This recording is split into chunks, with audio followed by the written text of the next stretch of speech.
When I was 7 years old, I was the fastest kid in my class. Why? Because the big neighborhood bully chose me as his favorite target. I happened to be the closest living smaller child. So by the time I was 7, I was really good at running away. Then he got really big really quickly. And by the time I was 10, I realized I needed a new strategy. I couldn't always outrun him anymore. So I started thinking, it's almost like I need a train or a plane to get away from him. Oh, a train or a plane. And I actually started going on exchanges. So when I was little, I went on student exchanges and summer exchanges to Quebec. Alors c'est comme ça que j'ai appris le français. Alors je parle français couramment maintenant à cause de ça. So that's how, thank you to the bully, I actually learned French Québécois fluently. Then later, I decided to get away and I went to Germany on a student exchange. Also ich habe Deutsch gelernt, weil ich einen Austausch gemacht habe und ich müsste es üben. So that's my German, and thanks to the bully, I also learned German fluently. Later, I went to Costa Rica and lived there for a while. Y puedo hablar en español también. Y me encanta este idioma. So I learned Spanish, French, English, and German thanks to the bully. Then at one point, I got to be very, very shy. I was so painfully shy that I got the reputation in school as the kid who can't even talk. And the exchanges were part of what helped me get over that. Well, I was put in a group with the popular girl to give a presentation in English class. And the popular girl says, Sharon, I'm supposed to give a presentation with Sharon. That kid can't even talk. And I could see the whole class looking at me and I felt my face getting really hot. And as usual, I stuttered and I stammered and I couldn't think of anything to say. I didn't think anything I had to say would ever be good enough. I thought I wasn't good enough. I really believed what the bully had said.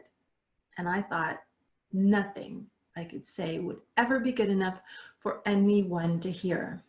But that was the moment that I decided I needed to break out of my shell. I loved people. I needed to learn how to talk to people. So I started a lifelong quest in that moment, deciding I'm going to learn how to talk to people. I'm going to learn how to break out of my shell. I did all of these exchanges. I did a master's in psychology at University of Toronto, and I kept on this quest. What are the secrets of the world's greatest leaders? And what are the secrets of the world's greatest speakers?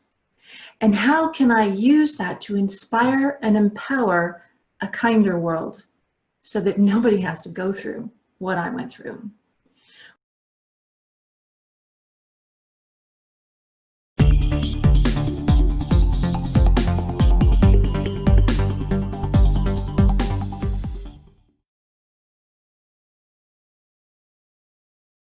I kept researching, I kept traveling, I kept studying, and I call these the secrets of the world's greatest speakers and the world's greatest leaders.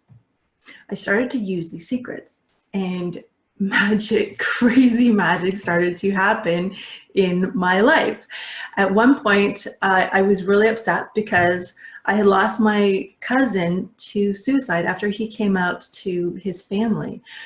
And I was just absolutely devastated. So I was throwing rocks into the Lake Ontario and whipping them. I had tears pouring down my face. And I was like, I'm going to do something with all this pain. What am I going to do with all this pain? And I was just like whipping rocks into the Lake Ontario, trying to let go of my pain. Finally, I went, I'm going to do something to save lives of bullied LGBT youth. And I wound up and I whipped the rock into Lake Ontario. And I could see the glass started to ripple. I could feel these tingles down my spine, and I went, something just happened. I don't know what it is, but I felt that. And a couple of years later, a friend of mine invited me to Facebook, and I thought, what is this? And then I went, oh, this is where I can inspire a million people. So my first group I started, and I called it Thanks a Million. I thought it would be all about the spirit of gratitude, and I got 5 people. So I kept trying, and I kept trying, and I kept learning and experimenting, and I started getting dozens of people in my Facebook groups. Then I started getting hundreds, and then I started getting thousands. One day I woke up early and thought, oh, I bet we can find 1 million people who support same-sex marriage.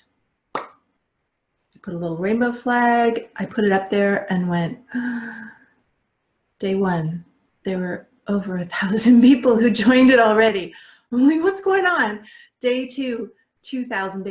The next day there were 4,000, then 8,000. It was doubling and doubling and doubling. One day I came from home from work. I was working at Craft Canada as a bilingual training manager at the time. I came home from work and there were over 500,000 more people than the day before. Click refresh, 10,000 more people. Click refresh, 10,000 more people again. Oh my God, this is going crazy. Somebody said, I want to sign a petition. So I went, okay, petition. I threw together a petition. We got over 60,000 petition signatures, more results than a multi-million-dollar charity for the same cause. And we reached over 2 million people in just over 2 weeks. So if a mute girl can inspire millions, what can you do? Later, I got hired on by a youth business center, and they said, look, we've been trying to get government funding for 4 years, not a cent, goose egg. I walked into this place, it was like a tomb. There was nothing happening. I started running my programs, and I put together a presentation, and next thing you know, they got their first set of government funding. They got over $6 million in total since then. So if a mute girl can raise over $6 million with a single speech, what can you do? Secret number 1, create a great vision that benefits you, other people, and the planet. I'm going to repeat that. Don't just create goals. People tell you to set goals. Don't set realistic goals. I didn't set realistic goals. I never knew I could get 1 million people on a Facebook group for same-sex marriage. I just went for it. So create a great vision that benefits you, other people, and the planet.